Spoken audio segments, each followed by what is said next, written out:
Ukrainian President Volodymyr Zelensky has been without a chief of staff for more than a week now. His former right-hand man, Andriy Yermak, resigned on November 28th, just hours after anti-corruption agents raided his apartment in Kyiv. The investigators were looking into a $100 million kickback scheme in Ukraine's energy sector, one that's already cost several high-level officials their posts. The timing of the biggest political scandal of Zelensky's presidency couldn't have been worse. News of the scheme broke just as the Trump administration was pushing forward with another round of talks to end Russia's war against Ukraine. And among his many other roles, Yermak was Ukraine's lead peace negotiator. There are few people more qualified to put Yermak's ouster into context than journalist Simon Shuster. A Ukraine expert and staff writer at The Atlantic, Shuster interviewed Yermak the day before his resignation. He also enjoyed extensive access to Zelensky and his circle when writing his 2024 biography, The Showman, Inside the Invasion That Shook the World and Made a Leader of Volodymyr Zelensky. Originally published in English, The Showman is now available in Russian through Meduza's own publishing house, which we use to release Russian-language books that would be impossible to publish in Russia under state censorship. You can find a link to both the English and Russian editions in this episode's description. Welcome to The Naked Pravda.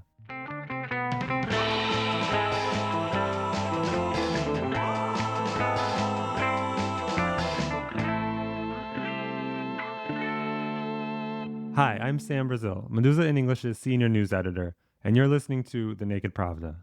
I started my conversation with Simon Shuster by asking about Yermak's departure and whether it took him by surprise. I was surprised, even after speaking to him exactly a week ago, last Thursday. I was surprised because he is such an instrumental part of the administration. It was a little bit hard to imagine Zelensky governing without Yermak. And they've been so inseparable. And Zelensky, in conversations with me and with others, has been so insistent that you cannot have a claim against Yermak without also having that claim against me. He executes my orders. Zelensky has made that very clear and has tried in his public statements to leave very little space between himself and his chief of staff. So that was the main reason why I was surprised that Zelensky would go through with that and ask him to resign. But when I heard more about how that happened, it was clear enough that essentially the pressure became too intense. To your second question, did Yermak see it coming? He certainly saw the investigators closing in over the previous weeks, even months. That occupied a whole lot of his time this year, dealing with these investigations and trying to head them off in various ways. But I don't think he knew that the investigators were about to show up at his house the following morning, the day after we spoke. I know that because he texted me when they arrived, and he expressed surprise. At that point, did he know it was over? No. From what I hear and what I've been reading in the Ukrainian very extensive coverage of this on Ukrainska Pravda and other outlets, there was still a great deal of debate within the administration about whether now, with the investigators actually physically searching his home, whether it was time for him to resign. It was still a very lively and emotional debate that day about whether that needed to happen. Ukrainska Pravda wrote that Zelensky will now have to rethink the role of the presidential office itself. I wonder what you think that might look like and whether most observers see this as a good thing or a bad thing. There was one Ukrainian lawmaker who told Kyiv Independent that there's no one within the system or outside it who sees this as a negative step, only positive. Is that your impression? I don't know. I'll refrain from making a judgment on that. I try not to be so categorical in anything I say or write. No one. Yermak probably would disagree with that statement. I mean, I'll say this. My attitude toward him generally, I got to know him very well and spent a lot of time with him while writing the book about the war in 2022, 23, and after that. So, I see him as much more of a human being with flaws, but also positive traits. He is abrasive, he is bombastic, and I have heard, of course, that he is very tough to work for. He was never my boss, but I spent time with him, and again, I think he was, for a long time, even before the full-scale invasion, but especially during these last 3.5 years of war, vilified enormously. He had a lot of enemies, and they would demonize him in various private conversations or gossip and in the media. I had a bit more of a three-dimensional view of the guy, just having talked to him quite a bit and spent time watching him work and so on. So I'm not so quick to say that he is the devil incarnate, as some people seem inclined to do. But yes, more directly to your point, I'm sorry for that little tangent there, but more directly to your point and your question, I think the way that he ran the presidential administration is similar in some ways to previous chiefs of staff, but really unique because of the circumstances of the full-scale invasion. So what happened in February 2022 is as Ukraine transitioned into martial law, which was, of course, perfectly appropriate when you have an existential threat to the country like that, the power under martial law is concentrated in the executive branch, and that is the office of the president. So Yermak, because of that legal transition into martial law, Yermak gained an enormous amount of power as the manager or the chief of staff to the president and the manager of the office of the president. What that means in practice is functions and duties that normally in peacetime would be handled by, for example, the Ministry of the Economy or the Foreign Ministry, a lot of those responsibilities were transitioned to or taken over by the office of the president and therefore Yermak. So that was seen by some, especially the people who lost out in that equation, namely a lot of officials in the various ministries whose authorities and duties he took over or the office of the president took over. Those officials found that obnoxious or annoying over time, that why are they doing the work that we're perfectly qualified to do and should be doing? So he was accused also for that reason of monopolizing power. So I think his replacement will still be working under martial law, but I think as they transition to a new team under the future chief of staff, they will have to think very hard about, did we use the powers given to the office of the president under martial law appropriately? Should we delegate more authority to the ministries, for example, or to the Rada? Or did we centralize power too much? And I think the answers in many cases will be yes. Maybe Zelensky will be uncomfortable with that. I mean, he was comfortable with the amount of authority and power that he had under martial law, and he generally chafed at attempts to curtail that power or delegate it to other institutions. But I think now the pressure is going to be on to reverse some of that centralization or monopolization of power. And I think in choosing another chief of staff, Zelensky will be aware of that and will choose someone who is a bit more, how to put it, of a team player, willing to share power. Isn't it risky for Zelensky that the next chief of staff won't have the same relationships or be able to exercise the same authority that Yermak did? Oh my God, yeah. I mean, the team and the structures that Yermak built, it's hard for me to even imagine, because when I sort of think of all the people that I got to know and saw working in that administration, they all answered to Andrei Borisovich Yermak. I mean, he was the boss. He was an extremely imposing figure in that architecture of power and within the administration. And it's just hard to imagine. So many of those people depended on him for their positions, for their power, for their influence. So removing that capstone of that system, I don't know how you rebuild it. I don't think that anyone can really step in and maintain that whole architecture again of power that he constructed. It would have to be really renewed. And Zelensky has talked about this in some of his recent statements, that we need a new plan. We need a real reset in the way that Ukraine is governed. Yermak was also Kyiv's lead peace negotiator. So, how do you think his exit will affect Ukraine's negotiations with the US and Russia on an end to the war? It's not a good look when your chief negotiator has to step aside because of a corruption investigation. That weakens Ukraine at the negotiating table. It opens up opportunities for Russian propaganda and general information warfare to dismiss Ukraine as an illegitimate state and as a country kind of, ruled by corrupt elites and so on. These are narratives that are helped along by the corruption investigation and Yermak's ouster. So that doesn't help. Generally, though, I mean, I think the problems with the negotiating process are deeper and more fundamental than Yermak or any one negotiator. So if he had remained, it wouldn't solve the fundamental problem that Russia just does not want to negotiate. It doesn't want to compromise any of its demands. And that's it. So it doesn't matter who's there at the table until Russia is pressured and brought to a point where they feel they need to accept some compromises. I don't think it's going to matter at all. Now, Rustem Umerov, the head of the National Security and Defense Council of Ukraine, is leading up that negotiating team.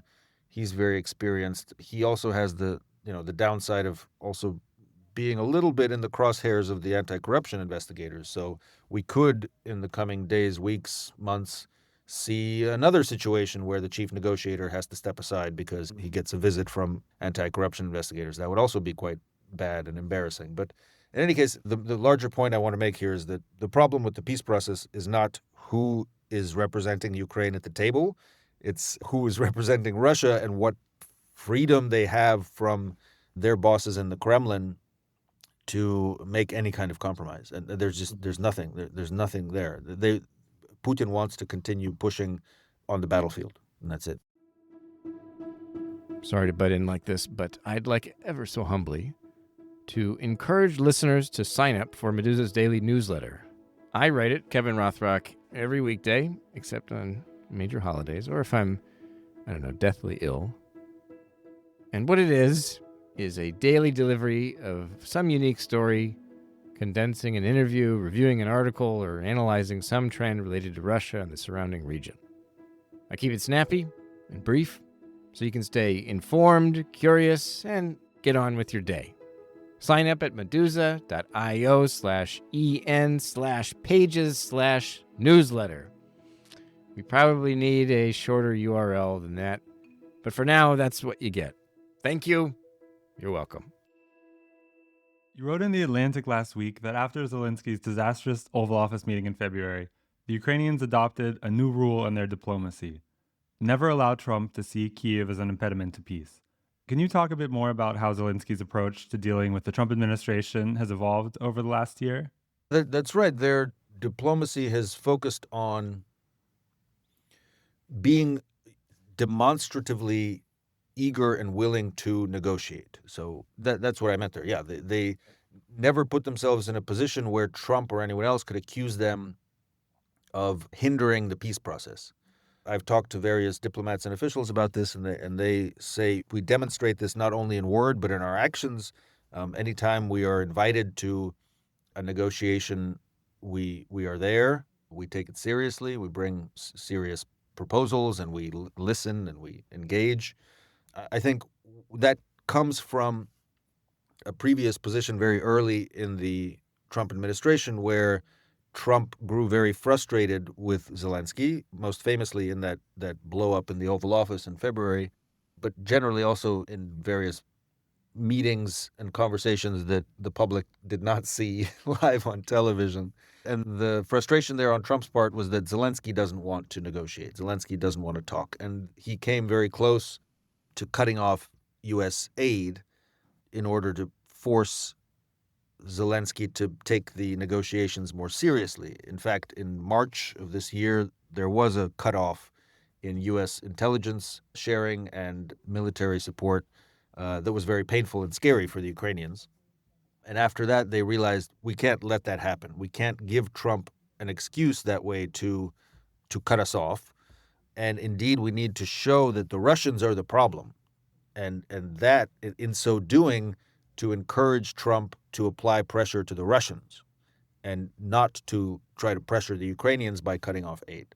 Do these changes include any changes to Ukraine's actual red lines in the negotiations, or are they just more willing to come to the table? Yeah, it's hard to tell sometimes. But what we see publicly and what the Americans see at the negotiating table when they sit down with the Ukrainians is Ukraine's answer is never no. It's always, let's talk about it. Let us explain to you why this is so impossible for us to accept. And this gets annoying for some of the American interlocutors, including Trump, who just get tired of hearing these lectures from the Ukrainians about why this part of the Donbass or this part of the Donetsk region is so critical, and why all hope is not lost and that region shouldn't be given over to Russia, just as an example of one contentious point there. Yeah. But I don't. It's hard to tell where the red lines are. I was very surprised. So again, on Thanksgiving morning, Andriy Yermak, who was then still the chief negotiator, he called me, and we had an interview. And one of the main points that he drove home and that I ended up writing about is that we do have a red line in Ukraine, and that is no land for peace. We will not trade away territory. I was very surprised because Ukraine generally had not taken such a categorical position. It was, in some cases it did, but not as firmly as Yermak said it during that conversation with me. And what that does, those red lines, is it limits the room for maneuver, the space for the negotiators to come up with some kind of deal. In his public statements, Zelensky has not been that categorical. So at this point, it's kind of difficult for me to say. So Yermak, the chief negotiator, then resigned the following day after talking to me. So it's hard for me to say to what extent he was expressing the views of Zelensky. I believe he was, but Zelensky has not said that so categorically himself, that we will not trade land for peace.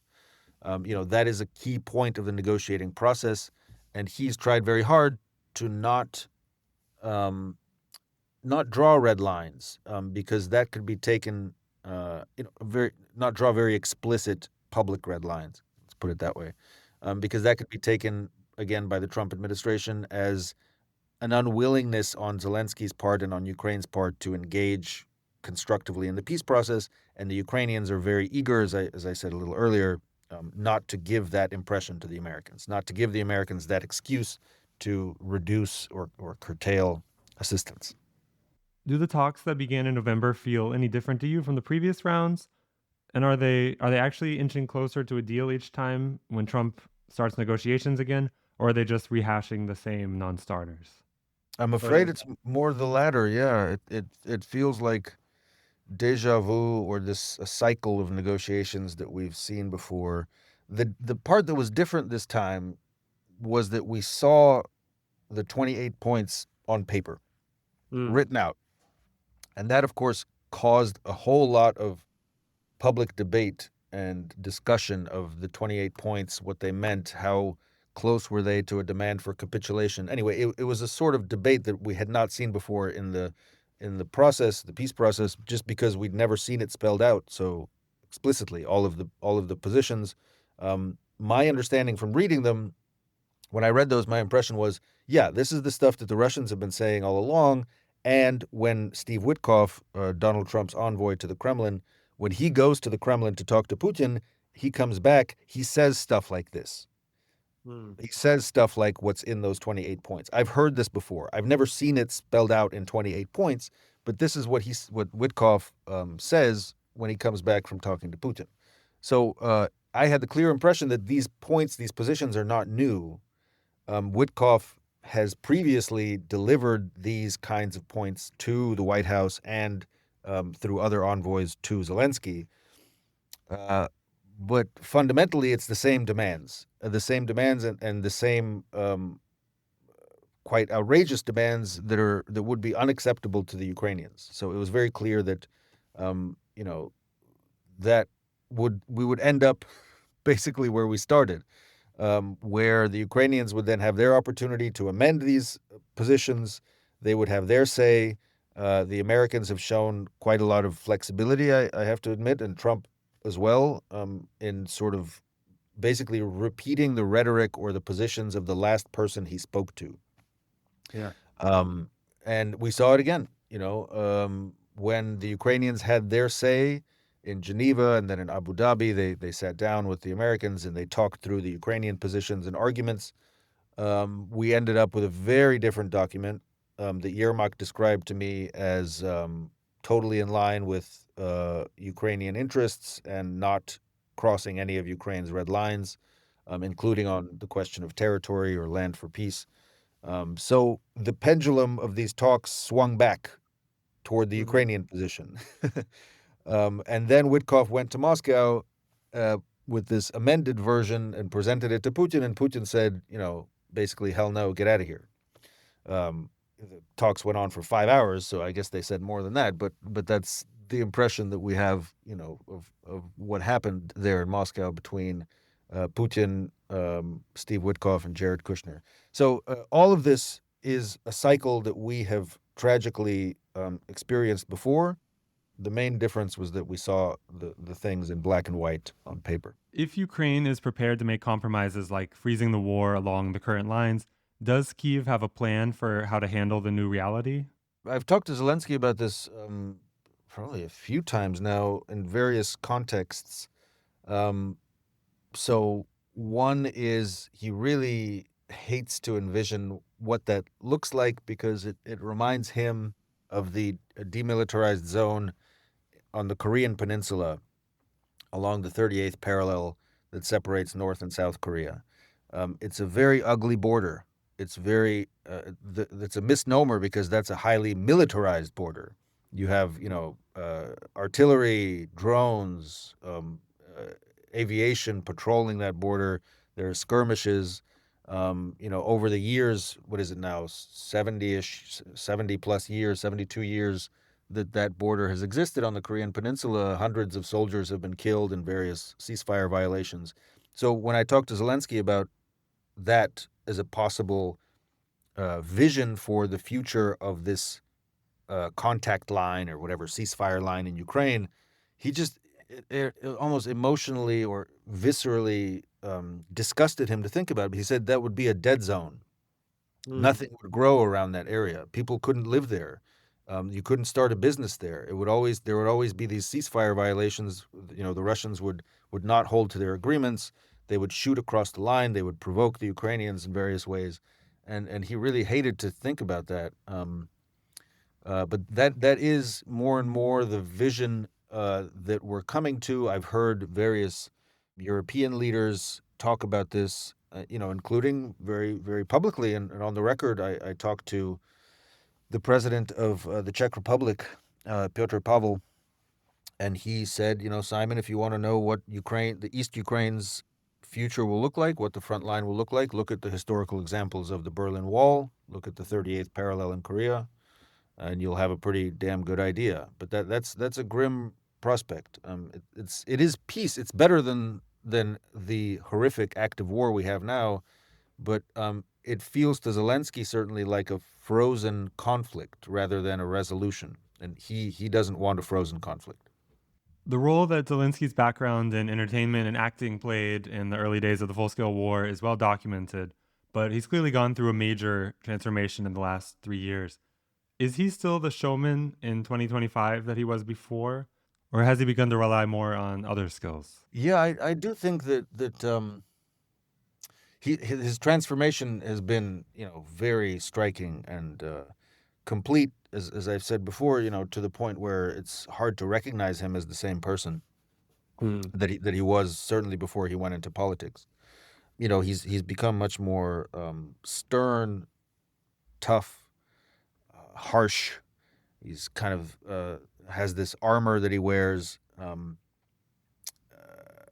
and I see elements of the showman now and then. His skills as an orator and his ability to write and deliver speeches is still phenomenal and very impressive. He delivered one right after these 28 points in the peace proposal were leaked to the media and delivered to him. He delivered a very powerful speech. But I do think that he has lost some of the flexibility in the narrative. He earlier in his political career, he was very nimble in finding new arguments, new twists in his rhetoric to grab people's attention again and again in new ways. And in following very closely his speeches and his statements and his general demeanor in more recent months and even the last couple of years, there's been a kind of stagnation in the messaging where they haven't been able to find, he and his team, a kind of very convincing new direction in the information space, right? In the kind of in the persuasion domain of the war. You could call it propaganda. You could call it, whatever, narrative formation, whatever you want to call it. They've been stuck with the same arguments that they're repeating over and over again, and that over time become less convincing. And specifically, they still, I mean, yeah.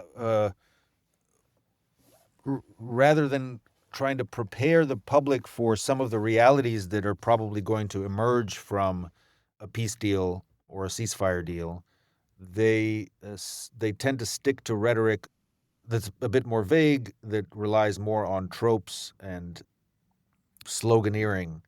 And that is not really the Zelensky that I knew and observed in his life before the full-scale invasion as a politician, and in the early months of the full-scale invasion, when he was just so effective and flexible and agile as a communicator.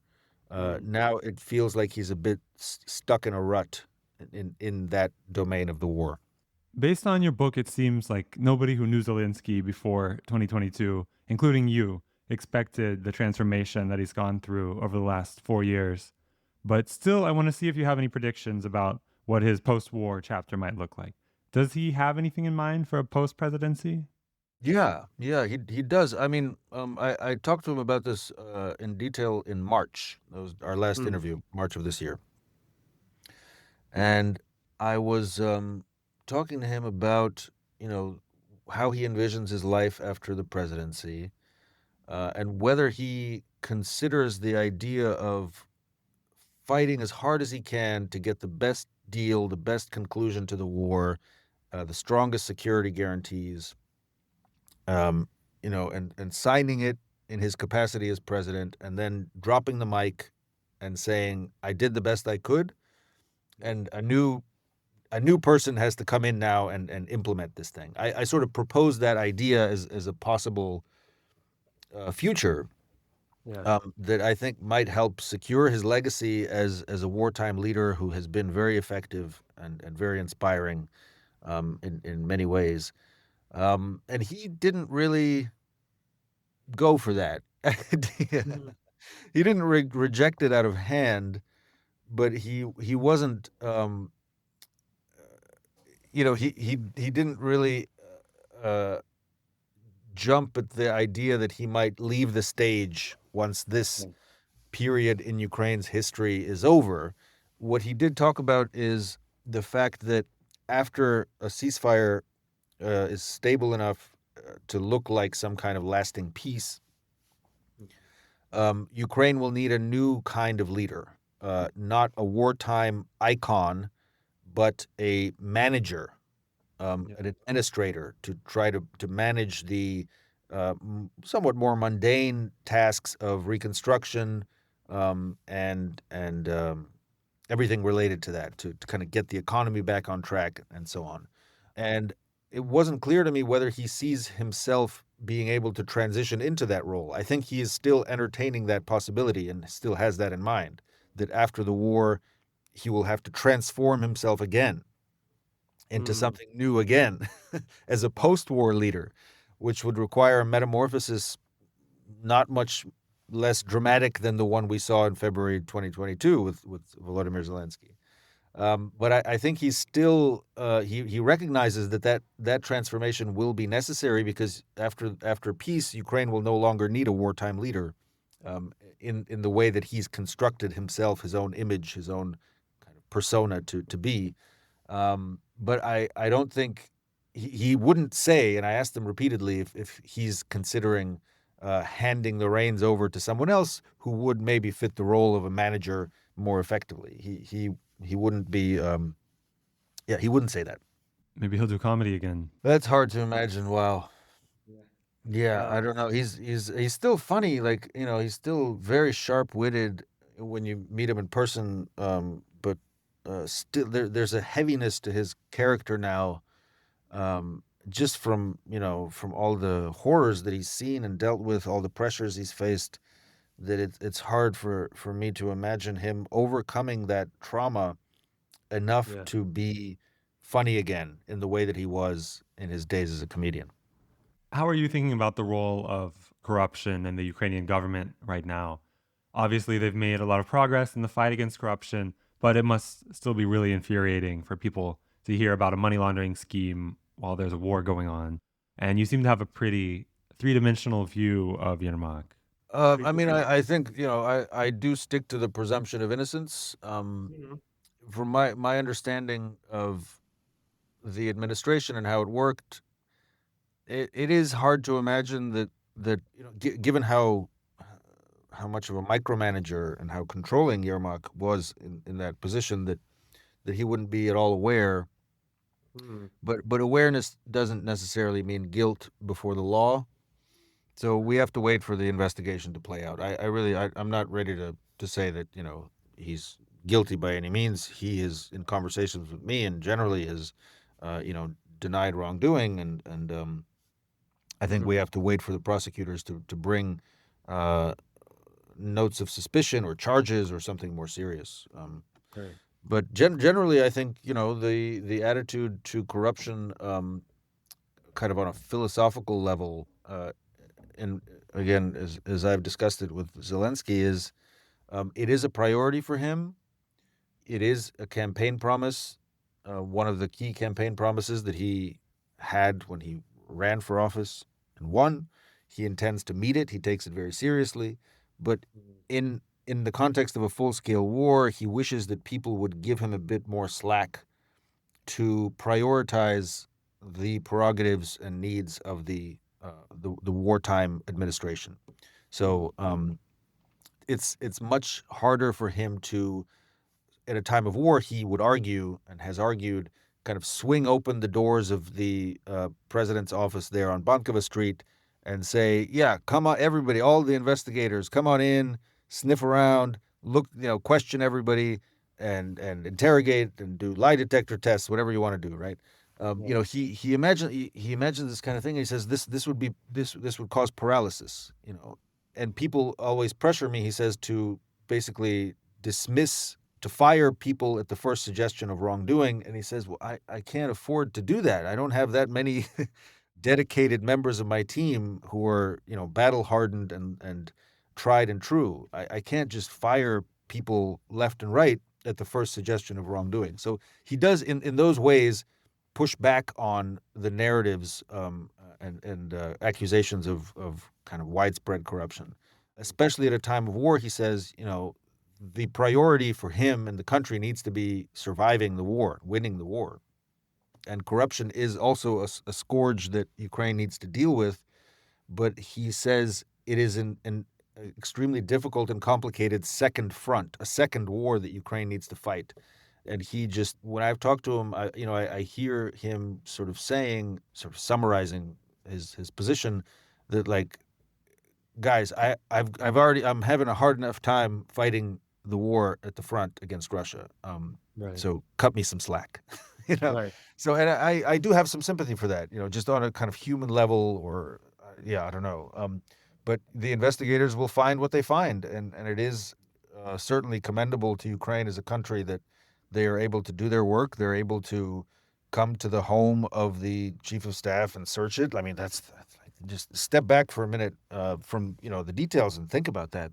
That institution had that authority and that ability is just it's kind of insane. It's incredible in a wartime administration. It says something about the health of the institutions. But we're gonna see from what I'm hearing from my sources in Kyiv, the investigation still has quite a bit of room to run. There are still revelations yet to come. We don't know how much higher or broader they will be. So, we have to wait. But I think, yeah, at this point, my general instinct is to respect the presumption of innocence until someone is proven guilty.